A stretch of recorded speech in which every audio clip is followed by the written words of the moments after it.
Hey guys, Angela here, and welcome back to another Hobby Night video. This week we delve deep into the Black Library, straight through the webway, and take the Eldari 3rd edition Codex and Codex supplement Craftworlds from them. So let's grab our Spear Stones and take a peek.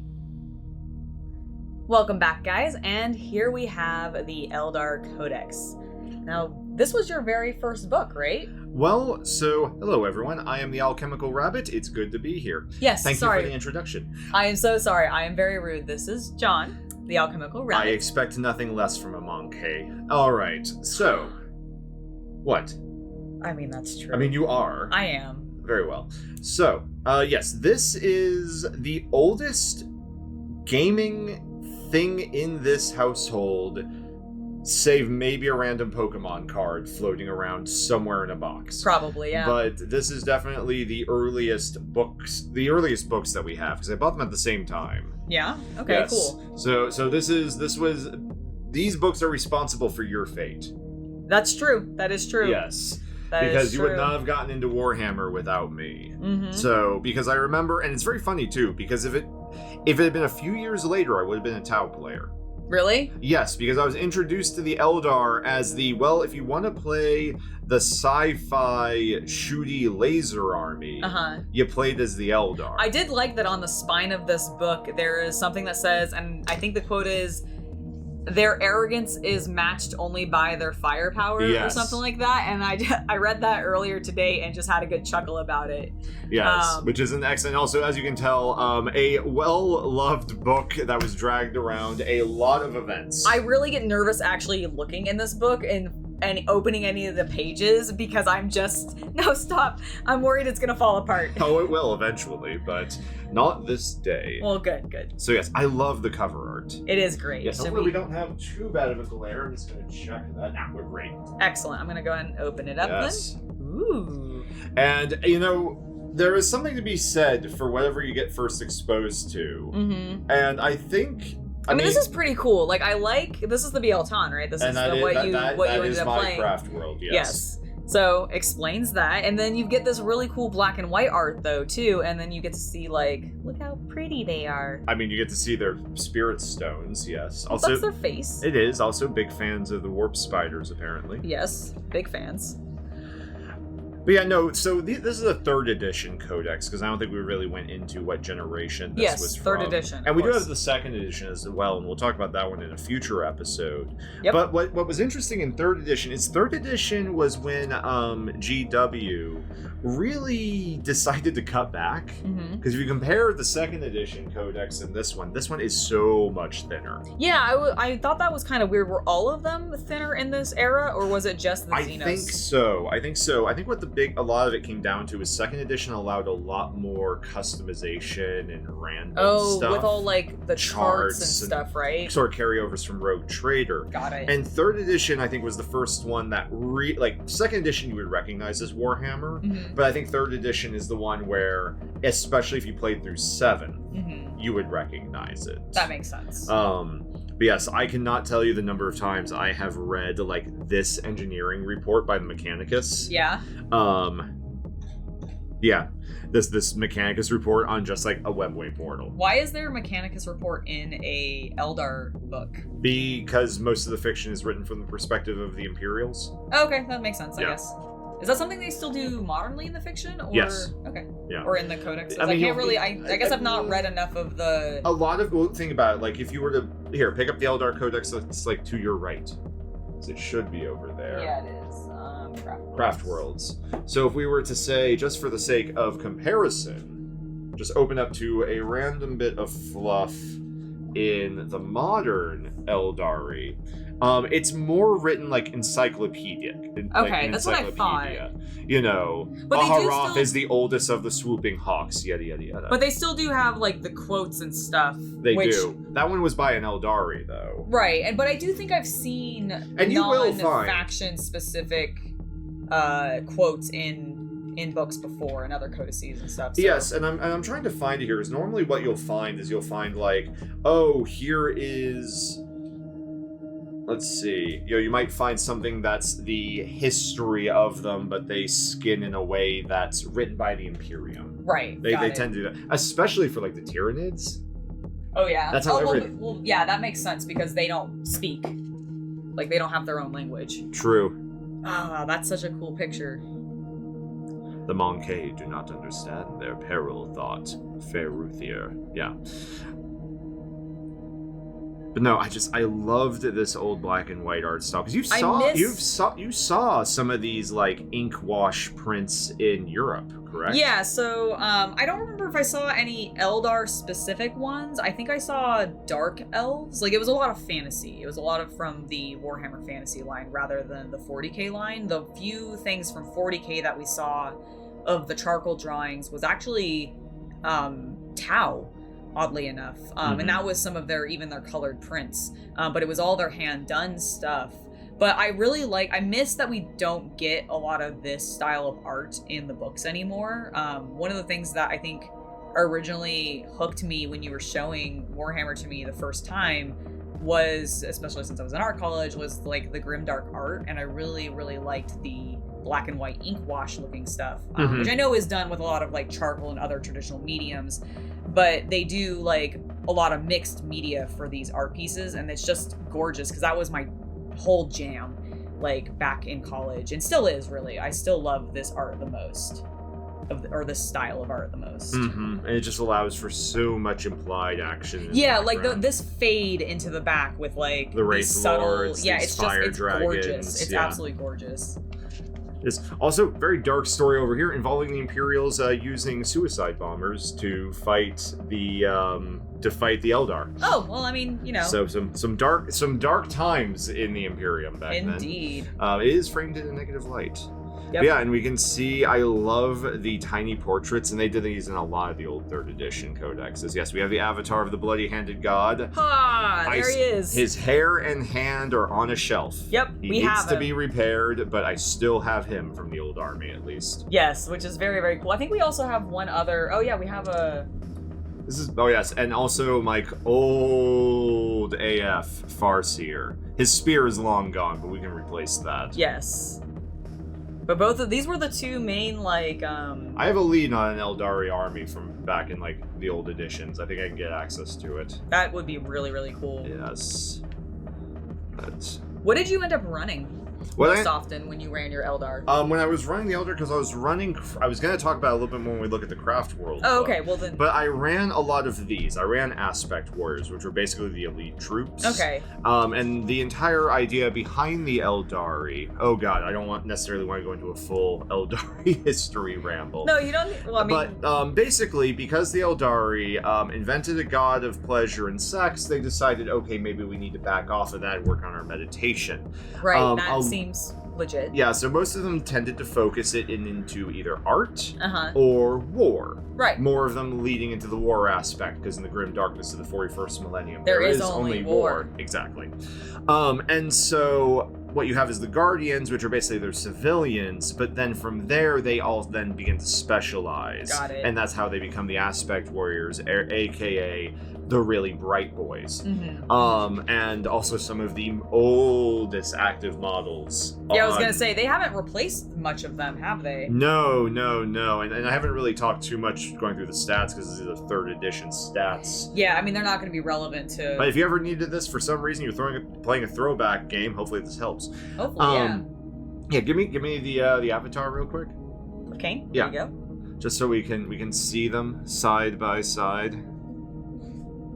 Nice. So see my arms a little more horizontal. Yes, yeah, you ended up going like straight across rather than slightly up. Listen, he's an all metal miniature. It's difficult. Listen, having I understand, because I did build the old Gosgal Thraka mini that we owned. Listen, at least you had pins and like... I didn't pin anything on him. Well, didn't you? But you ended up using some of your 2-ply clay stuff, right? Potentially? I actually don't think I did. I had 3 Wraith Lords and I didn't pin them. Their joints were pure glue. I am so sorry for whoever bought those off you. I was like 12 or 13. They can... That's fair. That's reasonable. You know what? I wouldn't have pinned anything. I wouldn't have pinned anything at that age either, before I could get completely distracted. This mini is still active. So of all of the colored pictures in this book of the miniatures painted, this is my favorite. I love this vine work. Oh god, It's right? so like just temporary tattoo, and I love it. It really is. It really is. And I mean that with like the most affection possible for temporary tattoos. Right? But yeah, it's like these guardians have been replaced. Yes. I do think I had a lot of them. I don't know if these striking scorpions have. Uh-huh. These have not. I think warp spiders? I believe most people quote warp spiders as like the oldest mini on the line still. Now, is the pictures, the ones that we're seeing here, are these the fine cast, or were these metal? No. Because they did like stop making the metal versions, Yes, they are but then they fine just made a cast. bunch of the like really, really crummy fine casts. Yes, they did. And Do you ever think we'll get like updated sculpts for them? yes. Cool. I do believe the Eldari will get updated. If for no other reason, I think that GW believes they are useful to their marketing, and they will not want Primaris fighting ancient sculptures Right. forever. Yeah, that's true. That's a fair point. Especially since fighting like aliens tends to be a little bit more kosher compared to like sex slaves of Slanesh or something, in Right. the modern day. Look at this very like open terrain. God, You've got a couple I of love hills it. and a couple of rocky hills. Well, I mean, this is for display purposes. That's true, but Well, I mean, I there's- feel like this is what you used to see people like play on all the time too. Oh, you did, and I love those classic Goblin Green bases. Yes, they are great. Except for this one, The Ice the World. Ice World. Well, the Desert World doesn't either. I like the Scenic base, Yes. where they did a mixture of brown and green. Well, no, I think they put a little bit of like they looks like. Well, they did. sculpted I some mean, rock. around the rim. The Oh, rim yes. is a brown. And Yeah, green. yeah. Yeah. That is cool. I guess the scenic bases are for their golden demon And here stuff. we see my boys, the classic Bieltan. Nice. How goes that sniper? She is not finished. I actually haven't worked on her in a little bit, but I need to. I need to get back to her. Look how derpy they all are. I love how derpy they all. They really. I mean, all of the miniatures from this era ended up kind of being like pleasantly derpy. We're gonna get our hands on some of these and paint them in contrast paints, and someone's gonna be so mad at the heresy. Oh my goodness, they will. They will. It'll be glorious. And the Aspect Warriors, the entire reason I got into them. Okay, I mean, I like the look of the warp spiders. I'll give you. They're It is pretty cool.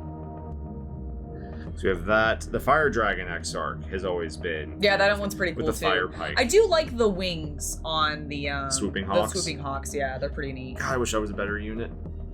Are they not very I good? can never think of the Swooping Hawks being great. That's fair. Let me know in the comments if there was an edition that the Swooping Hawks were great.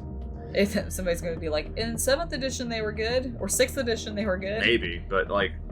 I love the paint job on this fire prism. Oh, the old fire prisms are great. So for the new versions still use the Falcon base. Uh-huh. They have a different turret now. It doesn't use this fat crystal. Oh, really? I like the This- fat crystal. This fat crystal in the original kit Yeah. was metal. What? It's solid? I think it was hollow, but good. the walls were still like a quarter of an inch thick. Good lord. Yeah. Was it like, did you have to glue them like together? Was Yes, it 2 halves? I think it was 2 Oh, halves. brutal. The 2 halves got glued together just fine. It was just trying to attach it to the turret and then having the turret not just slump into the ground. Yeah, how 'Cause- would that I'm sorry. So you'd have like a turret that would, you'd want it to be like doing like this, and you put this big metal chunk on the front and go.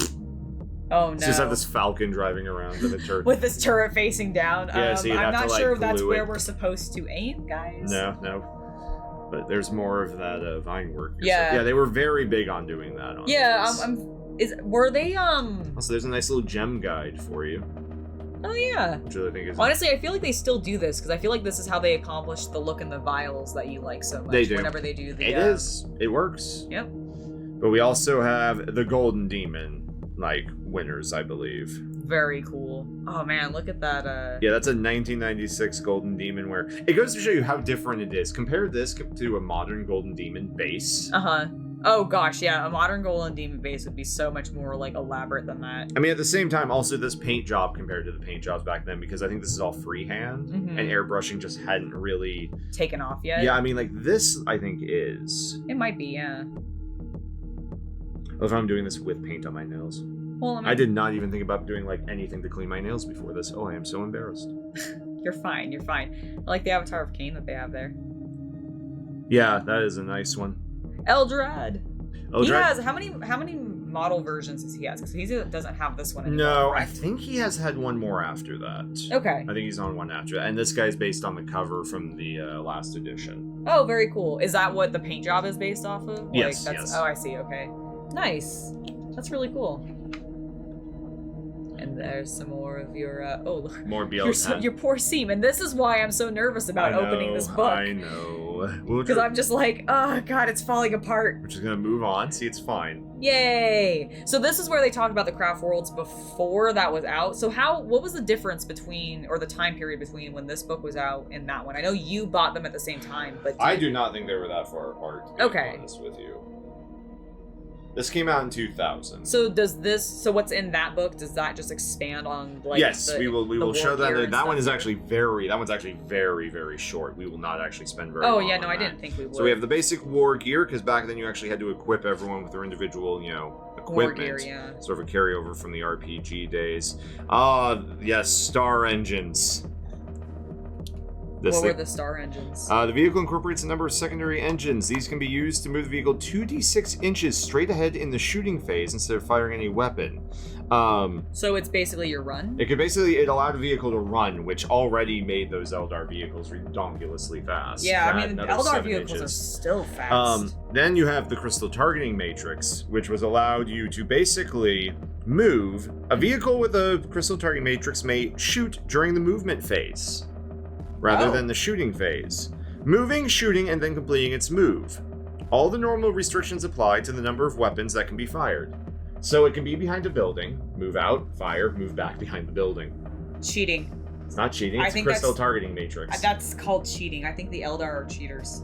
People didn't like it, because you park it behind a building because it had fly, it could fly onto the roof. That and does then drop seem kind down. of rude. That does seem kind of rude, yeah. Crystal targeting matrices were rude. It seems that way. I'm sure somewhere in 2000 there was an FAQ for it, but we didn't have it. Of course, of course. I like how there is no smite included in here. No, smite didn't come around until much later. Like, how much later? 7th, maybe? Really? If not 8th, yeah. Dang. I didn't realize it was such a new concept. Yeah, the generic, I don't remember there being a generic kill psychic power in, like, 5th edition? 5th, or I don't think 6th even. Okay. We have the original Eldrad Ulthuan, and incredibly 246 points, 3 wounds, 4 toughness. Heck yeah! Welcome to 3rd edition. Good lord. So what made him super special? Was it just like... The stat, basically his psychic powers. Okay, makes sense. So in essence, he always wounds on a 2+ and ignores armor saves, which is nice. decent, but he only has 1 attack, so meh. Oh, well, that's kind of sucky. The rune gives you a special save, apparently? Yeah, he has, like, special saves. He can... divination. He can reposition units in deployment, which was actually very, very good. Oh, yeah, I bet it was. Yeah. He could take, like, warlocks. So he was good, and there were better. Here's a Spirit Seer, much weaker one. I don't think she's around anymore. Let us know in the comments what happened to her in the last few centuries. And a lot of these guys also come from throughout history. This man, I believe, is still around, and people are kind of hoping he might get a miniature again one day. Oh, that'd be cool. Does he not currently have He's one? like a mad, like... I think he's a member of Sam Hain. Yeah, definitely is. Yeah. Wild Rider of Sam Hain. Yeah, he's like the leader of the jet bikes of the Eldari. Cool. So, I hope bikes get, like, a boost in 9th edition. Like, I really want, like, vehicles and, like... Not necessarily tanks. Not tanks. I want, like... more light vehicles. I want more trucks light and vehicles transports, maybe. to get better rules and be more usable. Because, like, I feel like that could be a lot of fun. More gun platform vehicles. More gun platform vehicles. Yeah, that would be cool. Like, I like the idea of... The Leman Russ is fine. The Imperial Guard don't need more. Yeah, no. The Imperial Guard don't need more. I think other people should get other types of tanks. Like, I like the concept that the Gene Stealer cults have with all of their light armored vehicles, because they take the, like, mining vehicles and convert them. I want to see other factions do that kind of stuff. Maybe not specifically, but, like, those kinds of vehicles. Excellent. We have the first Phoenix Lords. Nice. Morgan Ra, who is always in competition for Edgelord of the Galaxy, says, "War is my master, death my mistress. So, very, very edgelord. He is incredibly edgelordy. So edgelordy, in fact, we don't have I was hoping we have like a mini on the next picture, but we have all of the gods of the Eldari. And of course, the only one that is actually still alive is this one. Yes, the Laughing God. Yep. We can also see a number of runes that got picked up by the Dark Eldar. Yep. So these are dark ones. You can see the Darkkin, Outcasts, Soul Yeah, Drinkers. I see that. I actually I forgot about this page. Oh yeah? Originally, yes. It's a pretty cool page. Yeah, I like how the Solitaire, Soulless or Living Dead, from the Harlequins. Yeah. Really looks a little Necron-y to me. A little Necron-y, yeah. I would agree with that. Yes. Some extra fiction for you if you want to pause and read that for yourselves. A breakdown. Okay, this is really cool. I love this stuff. This is my favorite stuff. GW, please put more of this back into your books because this is really cool. We actually have, that is another book actually we could look at to tie into the Eldar. I know the one you're talking about. But like, I love this kind of stuff. I want all this in every book. Give me breakdowns of everybody's weapons and armor and like gear and stuff. Oop. And we are at the end of the book, and this is where the book starts to get a little funky. Yeah, so that edge does not want to. No, that edge, we are not going to quite lay that out entirely. But How many of these are still unknown, do you think? Well, considering the number of stars in the galaxy, I'm going to say all of them. Well, I just meant like in the fiction, do you think that they've updated like these locations because years have passed and they've added to it? Oh, absolutely. I absolutely think so. Also, this book, I think, originally was $20. Nice. Just to give you an idea of how different the Codexes were. I mean, I will admit, I do appreciate the hardcover because the frailty of this one. It has survived for 20 years. Under abuse from a young lad who I don't think necessarily took the best care of it. So I would say they used to know how to publish a book. Fine. That is reasonable. And here we have the second and possibly the more interesting of the books. So in 3rd edition, very similar to now, GW started to do the entire supplement thing. Right. You buy the core codex, but then you want to play the Blood Angels, you need the Blood Angel code or the Blood Angel supplement or something like that. And they did the same thing with the Eldari. Okay. And so what they did with this book, now to their credit, it was $10. Which for GW at least, was reasonable. I mean, I feel like that's reasonable. I mean, you can get 2 miniatures for $10 back then. Exact same picture on the cover, though. Isn't that the exact No, same picture? Not at all. On the interior of that one? Correct. It was a Biel-Tan on the interior of the other one. Oh, I'm sorry. Fighting orcs, and these are Ulthway looking cool. Yeah, no, you're right. I'm so sorry. At a glance, this looked like a really dark green to me. Not black. No. But yes, so you can see what we immediately start with, same introduction, just, here's all the stats that are in here, just to give you the brief thing. And then what they did, each Craftworld got a whole 2 pages. Amazing. 2 whole pages, folks. You got your lore page and you got your rules page, and that was it. You didn't even get the whole page. You just get like this section of there's page. So much. Look how much space is not used by like anything important to the game.